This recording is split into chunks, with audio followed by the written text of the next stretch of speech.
Hello everyone. आज हम करने जा रहे हैं लीनियर इक्वेशन के लिए। टू वेरिएबल लीनियर इक्वेशन है। कई बार बच्चों को ये होता है कि इक्वेशन दी है यार, कितने सारे सॉल्यूशन कैसे निकालें, कई बार गलतियाँ कैसे जल्दी से सॉल्व करते हैं उसको हम देखना चाहते हैं। क्योंकि पिछली बार जब हम सीबीएसई का पेपर देख रहे थे तो उसमें एमसीक्यू टाइप था। हो सकता है कि इस बार भी एमसीक्यू टाइप हो, तो हम कैसे पहले हम ग्राफ को समझ पाए।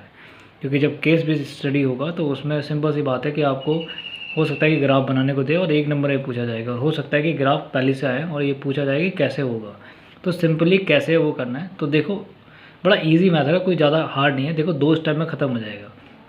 कैसे होगा, जैसे मैंने यहाँ पे एक इक्वेशन लिखी है 3x + 4y = 4। तो यहाँ पे तुम्हें ज़्यादा कुछ नहीं करना है। यहाँ पे सबसे पहले एक सिंगल सॉल्यूशन निकालना है कि सिंगल सॉल्यूशन कैसे आ सकता है।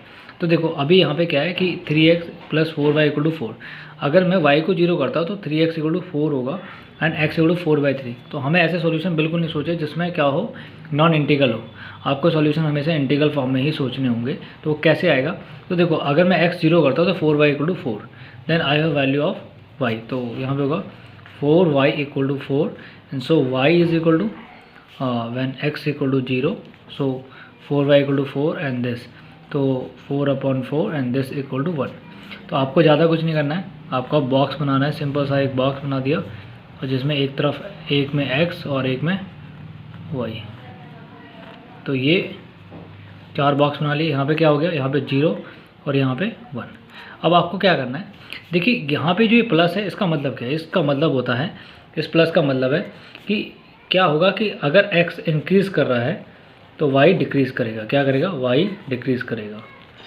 और क्या होगा, नहीं तो वैसा वर्सा, यानी कि उल्टा होगा। यानी कि ये ऐसे उल्टा जा सकता है, यानी कि अगर ये डिक्रीज़ करेगा तो फिर ये इंक्रीज़ करेगा। सिंपल सी बात है। तो मेरे को कैसे इंक्रीज़ और डिक्रीज़ करना वो देखते थे।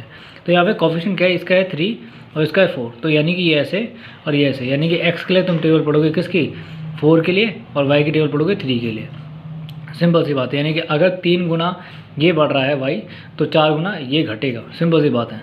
तो देखो 1 है, 1 में मेरे y के लिए अगर मैं देखूँ तो क्या 3 बढ़ाना है, तो 3 बढ़ा दो। तो 3 बढ़ाने में यहाँ पे 4 हो जाएगा, और 4 3 कितना हो गया, 7, 7 3 10। अब यहाँ पे 0, मैंने क्या बोला कि x के क्या बोलते हैं, y के लिए आपके 3 3 बड़े हैं, तो x के लिए क्या होगा, 4 अब घटेंगे क्योंकि उसके लिए बड़े हैं। तो घटाओ यहाँ पे, तो यहाँ पर -3 and this is -6 and this is -9। So easy to solve. अब यहाँ पे आप ग्राफ बना लेंगे ईजिली। ग्राफ आपके ईजिली कैसे क्रिएट हो जाएंगे आपको पता है। यहाँ पे कैसे करेंगे, 3 6 9 एंड 12 अप्रॉक्सीमेट, और अप्रॉक्सीमेटली आपके डिस्टेंसेस इक्वल होने चाहिए, नहीं तो बनाने में दिक्कत होगी आप सभी को। तो इतना ध्यान रखना, अप्रॉक्सीमेटली आपके इक्वल होने चाहिए। तो मैं अप्रॉक्सीमेटली मैं कभी भी ग्राफ का यूज़ नहीं करता हूँ, और मैं हमेशा अप्रॉक्सली लेके, मतलब ज़्यादा डिस्टेंस नहीं होना चाहिए दो के बीच, मतलब बराबर बराबर डिस्टेंस में आप रख के चले। तो यहाँ पे कितना हो जाएगा, आप यहाँ पर रख लेंगे, यहाँ पे आप 2 के हिसाब से रख लो, 2 4 6 8 एंड नीचे -2 -4 -6। तो पॉइंट देखो हमारे पास क्या है, 0 पे 1। So 0 this and this is 1 and then 3 -3 is going to 4। सो यहाँ पे 4 हो गया, और फिर -6 दिस इज़ गोइंग टू 7। तो 7 थोड़ा सा ऊपर हो जाएगा। तो इस तरीके से 3 पॉइंट मिलके चौथा पॉइंट है, मैंने लिया नहीं है, तो यहाँ पर 10 एक और आ जाएगा। तो 10 and -9 it is going to 10। So this is 10. So we have a values and this is a points to show this। तो easy to solve हो गया है, और हम कर सकते हैं इस चीज़ को कैसे हमें करना है। तो ये दिख रहा है, this is y axis and this is x axis। तो पता चल रहा है कैसे। तो एक और क्वेश्चन देखते हैं, उस पर हम देखेंगे किस तरह से करते हैं। 3x + 5y = 15। तो देखो दोनों ही वैल्यू 15 को डिवाइड दे रही है, तो आप किसी को भी 0 मान सकते हो।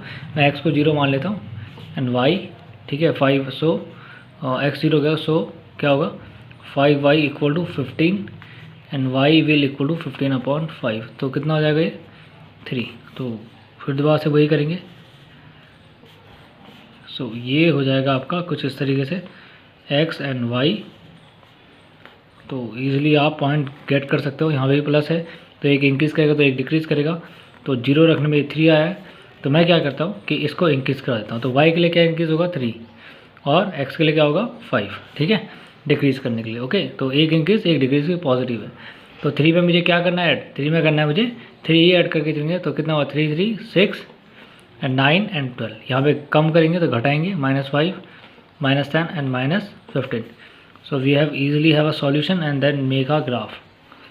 तो ये ग्राफ कुछ इस तरीके से हो जाएंगे और ग्राफ को ईजिली प्रिटेंड करने के लिए, बनाने के लिए मैं आराम से 5 10 15 आप अपने अप्रॉक्सीमेट तरीके से, आप भी अप्रॉक्सीमेट तरीके से करेंगे। इस तरह से नहीं कि आपको कॉपी पे ग्राफ बनाना नहीं आता, क्योंकि जब आप हायर स्टैंडर्ड पे जाओगे तो वहाँ पे ग्राफ आपको इसी तरीके से बनाने को मिलेंगे। तो आपको आना चाहिए, मेक श्योर दैट कि आपको आए ये सारी चीज़ें बनाने, नहीं तो आगे बहुत दिक्कत होने वाली है। तो क्या है, 0 पे मेरा 3 एंड 5 पे 6, सॉरी -5 पे 6 and -10 to going 9 and -15 to going 12। तो एक सीधी लाइन क्रिएट हो जाएगी। तो ये वैसे 5 पे आएगा, वो थोड़ा सा मैंने नीचे से ले गया हूँ, ये 5 पे होगा, तो यहाँ पे 5 होगा। तो अप्रॉक्सीमेटली सेम थिंग जाएगी। तो आप बना सकते हैं, ये एक इजी मेथड है लीनियर इक्वेशन को सॉल्व करने के लिए। And thank you everyone to seeing this video.